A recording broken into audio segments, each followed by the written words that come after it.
সর্বঙ্গে ব্যথা ঔষধ দেব কোথা। এই মুহূর্তে বাংলাদেশ জাতীয়তাবাদী দলের যে একটা পরিস্থিতি, অর্থাৎ তাদের দলের যে নেতাকর্মীরা, অর্থাৎ আমি নেতার কথা বলছি না, বিশেষ করে যারা তৃণমূল পর্যায়ের নেতা রয়েছেন, কর্মী রয়েছেন, তাদের যে অবস্থা, সেই অবস্থান থেকে আমরা একটি জিনিসই বুঝতে পারছি যে এই মুহূর্তে বিএনপি আসলে বিএনপির যে মূল দলের নেতারা রয়েছেন তারা তাদের যে ছোটোখাটো পাতি নেতাগুলোকে আসলে কন্ট্রোল করতে পারছে না। তারা মনে করছে বিএনপি ক্ষমতায় চলে আসবে, আর আমরা একেবারে এখানে ওখানে বিভিন্ন ধরনের এই আপনার হামলা মামলা, আপনার এই বিভিন্ন চাঁদাবাজি সন্ত্রাসী করে আমরা পার পেয়ে যাব এবং জনগণ এই বিএনপিকে ভোটে নির্বাচিত করলে আরও একটি এইসব কাজকর্মের জন্য একটা সুগম পথ খুলে দেবে। আসলে ব্যাপারটি কিন্তু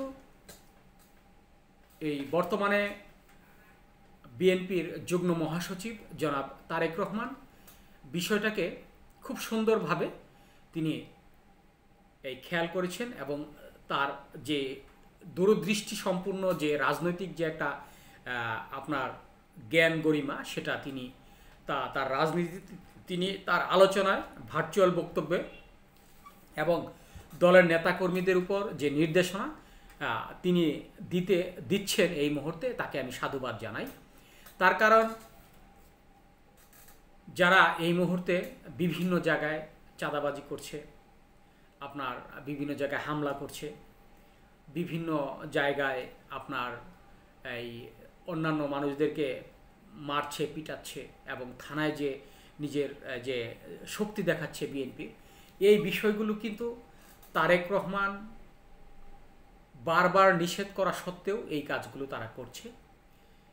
যদিও এই মুহূর্তে বিএনপির একটি কঠিন নির্দেশনা রয়েছে এবং সেটা আমরা মাঝে মাঝে এই পত্রিকাতে দেখছি, ইউটিউবে দেখছি, ফেসবুকে দেখছি, তাদের দলের নেতাকর্মীদের এই ধরনের অসৎ আচরণ এবং আপনার চাঁদাবাজি, দখলবাজি, এইগুলোর কারণে তারা মহানগরী থেকে জেলা পর্যায় থেকে তাদেরকে আপনার নিষেধ করেছেন এবং তাদেরকে আপনার দল থেকে বহিষ্কার করছেন।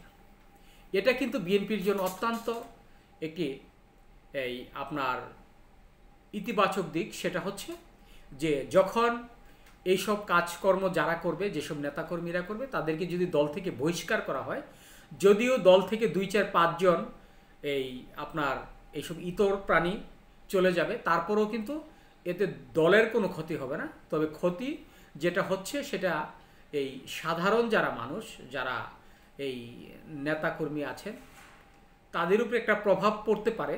কিন্তু তারপরেও কিন্তু বিএনপির যে শক্তিটা রয়েছে, তাদের যে সুনামটা রয়েছে, সেই সুনামটা অক্ষুণ্ণ থাকবে। তার কারণ 2-4-5 জন নেতা এই একটি ওয়ার্ডে কিংবা থানায়, একটি জেলায়, এতে কোনো কিছু যায় আসে না। কারণ এই মুহূর্তে বিএনপিকে একটি জিনিস প্রমাণ করতে হবে যে তারা এদেশের মানুষের সাথে এবং এদেশের 68,000 গ্রাম বাংলা এবং শহরে নগরে প্রান্তে যেখানেই যে থাকুক না কেন, প্রত্যেকটা মানুষের যে নিরাপত্তার যে একটি জায়গা রয়েছে, বিএনপি ক্ষমতায় আসলে তাদেরকে একটি নিরাপদ একটি আবাস, নিরাপদ একটি অফিস, নিরাপদ একটি জনপদ তারা দিতে পারবে। এই জিনিসটি তারেক রহমান এখন এই মুহূর্তে সকলকে বোঝানোর চেষ্টা করছে। কিন্তু তাদের যে কিছু উচ্ছৃঙ্খল নেতাকর্মী রয়েছেন, যারা মনে করছেন যে আমরা ক্ষমতায় চলে এসেছি, আমরা এই মুহূর্তে লুটপাট করলেও আমাদের কেউ কিছু বলবে না, প্রশাসন বলবে না, আমি আজকে তাদের উদ্দেশ্যে বলছি। এবং তারেক রহমান বারবার এই কথাটি বলছে যে এবছরের যে নির্বাচনটা হবে এতটা সহজ হবে না এবং তোমরা যারা এসব কাজের সাথে জড়িত, তোমরা এগুলো ছেড়ে দাও, আমরা কাউকে ছেড়ে দেব না, আমরা কারোর সাথে আপোষ করব না, আমার সে যত বড় নেতাই হোক বিএনপির, আমরা কিন্তু কাউকে ছেড়ে কথাও বলবো না এবং তাদেরকে ছাড়ার কোনো ব্যবস্থাও করছি না। কারণ প্রশাসনকে যেহেতু তারেক রহমান নির্দেশনা দিয়েছেন যে আমার নেতাকর্মীরা যদি কোনো প্রকার এইসব উশৃঙ্খলতার মধ্যে জড়িয়ে যায়, তাহলে আপনারা গ্রেফতার করবেন, আমরা তাদের এই সব বিষয় নিয়ে আমরা কখনোই মাথা কামাবো না এবং আমরা তাদের পক্ষে নেই। আপনারা যা ইচ্ছা তাই করতে পারেন। এত বড় একটা নির্দেশনা থাকা সত্ত্বেও এই আজকে গতকাল থেকে শুরু করে আজকে কয়েকটি রিপোর্ট আমরা দেখেছি, সেটা বিএনপির নেতাকর্মীরা গতকালকে এই জামাতের 4 নেতাকে পিটিয়েছে, বিএনপির এক পিয়ন সেটা থানায় গিয়ে ওসি সাহেবকে ধমকাচ্ছেন, এবং মঙ্গলবার গভীর রাতে এসটি ইমামের স্ত্রীর বাবার বাড়িতে যে হামলা করেছেন, তাদের যে লুটতরাজ করেছেন, এই বিষয়গুলো এই মুহূর্তে যখন পত্রিকার পাতায় আসে, ইউটিউবে আসে, ফেসবুকে আসে, তখন কিন্তু বিএনপির জন্য একটি জঘন্যতম অধ্যায় সৃষ্টি হয়।